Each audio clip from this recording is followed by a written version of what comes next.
Good morning students. महाविद्यालय के YouTube channel में आपका स्वागत है। पिछले वीडियो में कल हमने बात की थी कि linear differential equation with constant coefficient किस टाइप की इक्वेशन होती है, और इसमें हमने कल पढ़ चुके थे कि जो अचर गुणांकों वाले रेखीय अवकल समीकरण है उनका जो व्यापक हल है वो दो हलों का योग होता है। एक होता है हमारा कॉम्प्लीमेंट्री फंक्शन या कॉम्प्लीमेंट्री सॉल्यूशन कहें, या हम कहें हिंदी में इसे पूरक फलन, और दूसरा होता है विशेष समाकल या विशेष फलन। इन दोनों का योग होता है, जिसे हम विशेष समाकल को इंग्लिश में कहते हैं पर्टिकुलर इंटीग्रल, या विशेष हल तो पर्टिकुलर सॉल्यूशन। यानी जो हमारा जनरल सॉल्यूशन होता है वो बराबर होता है complementary function plus particular integral या पर्टिकुलर सॉल्यूशन के। तो कल हम बात कर चुके थे कि कॉम्प्लीमेंट्री फंक्शन या पूरक फलन है वो कैसे ज्ञात करते हैं। आज हम बात करेंगे इस वीडियो में विशेष समाकलन या विशिष्ट समाकल, पर्टिकुलर इंटीग्रल जो होता है वो हम कैसे निकालते हैं। तो विशिष्ट समाकल निकालने की विधि जो है वो हम पढ़ेंगे इसके अंदर। विशिष्ट समाकल निकालने की विधि, सबसे पहले हमें इक्वेशन पे ध्यान देना है कि इक्वेशन किस टाइप की है और विशिष्ट समाकल किस टाइप से हम निकालेंगे। इससे पहले हम बात करते हैं विशिष्ट समाकलन का हम निर्धारण कैसे करेंगे। हमारी जो इक्वेशन होती है वो होती है dny upon dxn plus p1 dn minus Y upon dxn minus 1 plus p2 dn minus 2y upon dxn minus 2 plus and so on plus pny is equals to q। जहाँ हमारे पास p1 p2 जो है p1 p2 p3 up to pn ये सब क्या है, अचर है, और हमारे पास जो q है वह स्वतंत्र चर x का कोई फलन है। कल हमने q बराबर 0 पर बात करी थी, इसमें किस प्रकार हम एक ऑक्सिलरी इक्वेशन निकाल के कॉम्प्लीमेंट्री फंक्शन निकालते हैं वो हमने बात की थी। आज हम बात करेंगे पर्टिकुलर इंटीग्रल के बारे में। और पर्टिकुलर इंटीग्रल में हमने इक्वेशन ली है जो हमारी रेखीय अवकल समीकरण है n घात की, जहाँ हमारे p1 p2 up to pn constant है और q है हमारे पास x का कोई फलन है। इसे हम इस रूप में भी लिख सकते हैं dn plus p1 dn minus 1 plus and so on plus pn y is equals to q। इस फॉर्म में लिख सकते हैं, कल हम बात कर चुके हैं। और ये ऐसे इस भी लिख सकते हैं f of function d y is equals two of q। मान लीजिए हमारी ये पहली समीकरण है। अब मान लेंगे सबसे पहले कि माना y इज इक्वल्स टू हमारे पास u समीकरण एक का विशेष हल है या पर्टिकुलर सॉल्यूशन है।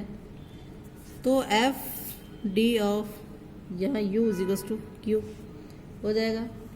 अब एफ डी का प्रतिलोम संकारक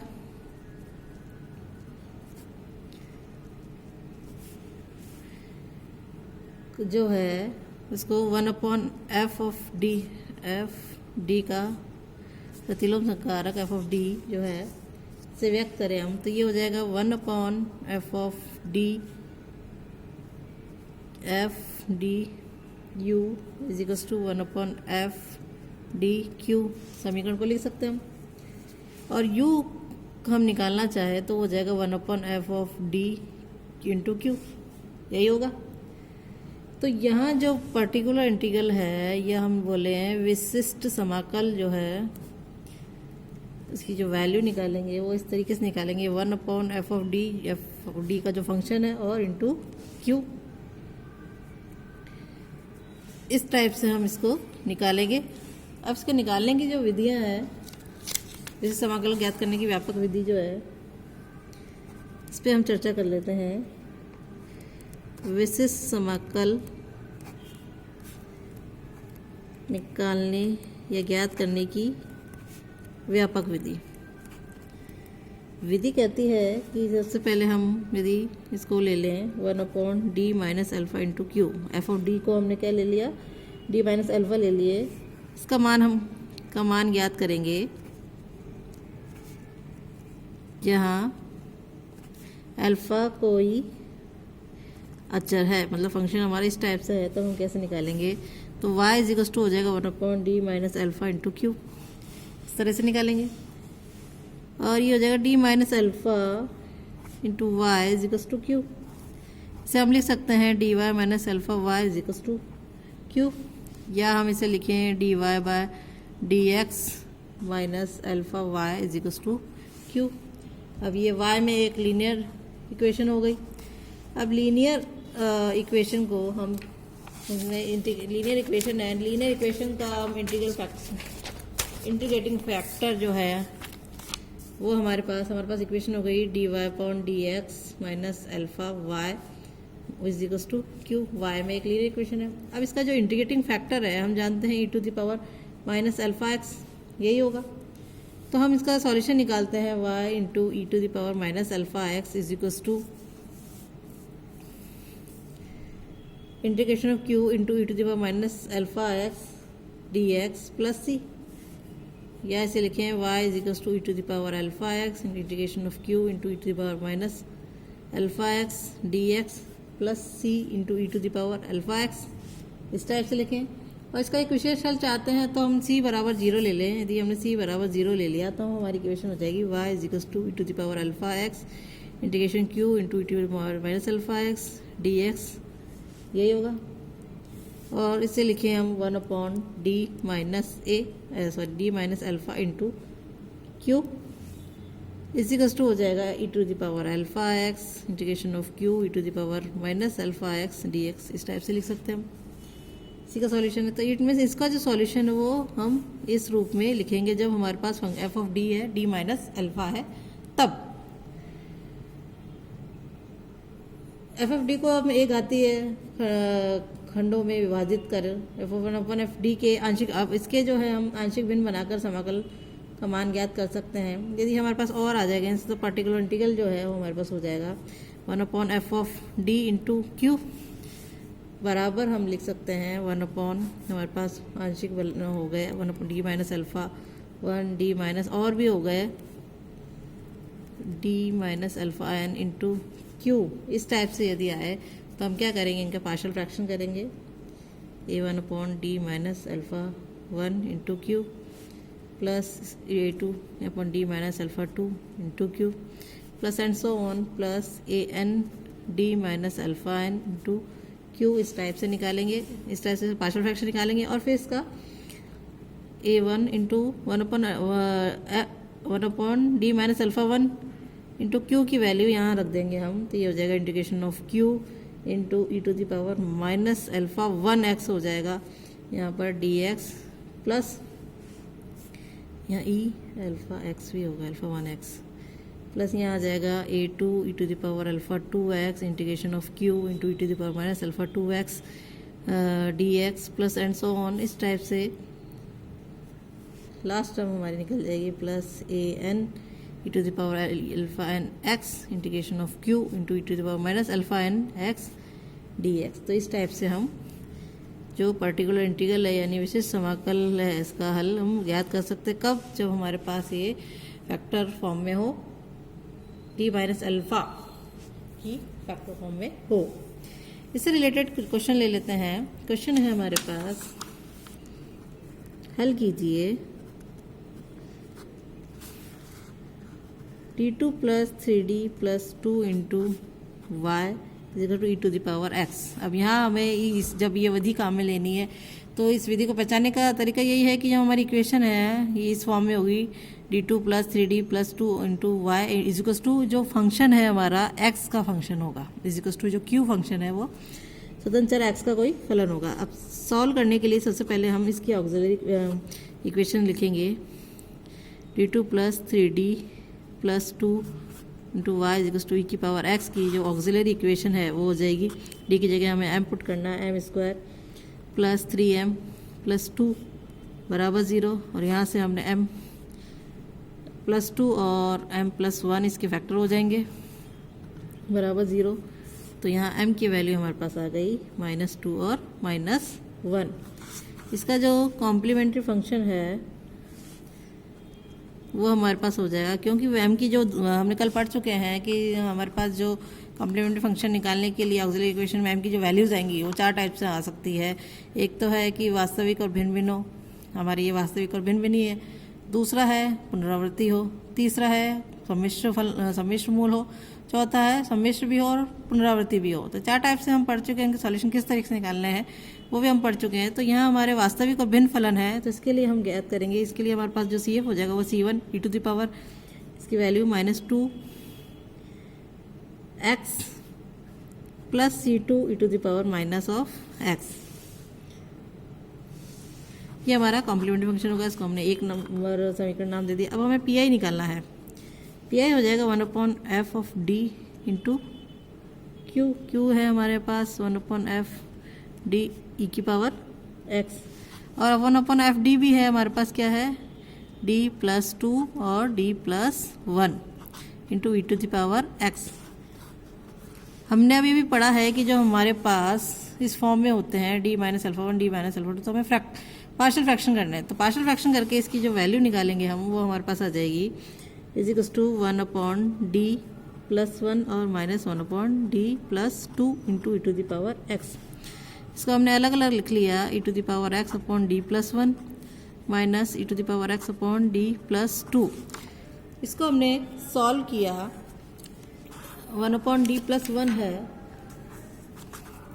तो हमारा सॉल्यूशन इसका इस तरीके से निकलेगा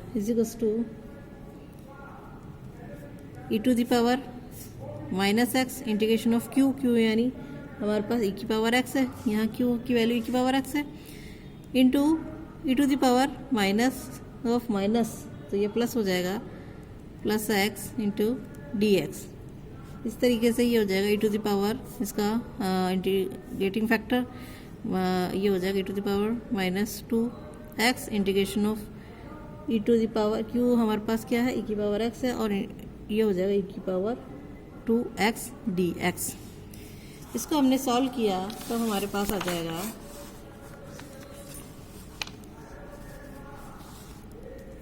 हमने सॉल्व किया तो हमारे पास वैल्यू आ जाएगी, PI जो है वो हो जाएगा e⁻−x और ये हो जाएगा e⁻2x dx minus of e⁻−2x और e⁻3x dx। ये हमारे पास हो जाएगा। अब हमने इसको सॉल्व कर लिया तो ये हो जाएगा e⁻x और इसको इंटीग्रेशन निकाला e⁻2x/2 माइनस e⁻−2x और ये हो जाएगा e⁻3x/3। सॉल्व करने पर हमारे पास आ गया e⁻x/2 और ये हो जाएगा e⁻x/3। एलसीएम लेके सॉल्व किया तो हमारे पास आएगा 1/6 e⁻x।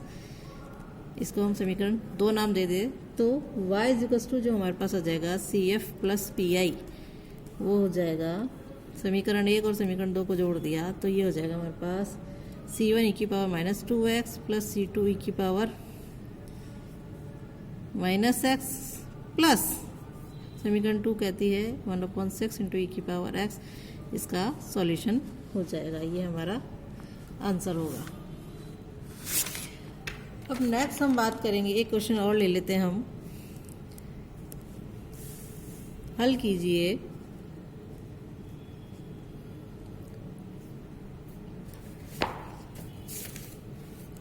क्वेश्चन है d² + a² into y sec of ax।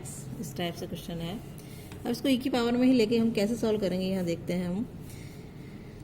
Solution के लिए ये हो जाएगा d² + a² into y sec of ax। सबसे पहले हम क्या करेंगे, ऑक्सिलरी इक्वेशन। ऑक्सिलरी इक्वेशन हो जाएगी हमारी m² + a² बराबर 0। तो m की जो वैल्यू हो जाएगी वो हो जाएगी ± a। नेक्स्ट हम इसका जो CF है वो लिख लेंगे। CF हो जाएगा C1 cos of ax plus C2 sin of ax। आगे की टर्म 0 इसलिए e⁻ में नहीं आया हमारे पास। सिर्फ इतना ही आया है कि C1 cos of ax plus C2 sin of ax। इसे समीकरण हम 1 नाम दे देते हैं। अब हमें निकालना है PI हमारे पास है 1/d² + a² into sec of ax। अब यहाँ हम इसके फैक्टर कर देंगे, ये हो जाएगा हमारे पास डी प्लस आयोटा ए और D minus iota A into sec of A x. इसके हमने पार्शियल फ्रैक्शन कर लिए तो हमारे पास 1/2 आयोटा ए 1/d आयोटा ए माइनस 1/d प्लस आयोटा ए, डी माइनस आयोटा ए और D minus 1/d plus iota A sec of A x, ये आया। अब नेक्स्ट, अब इसका हम इंटीग्रेशन करेंगे।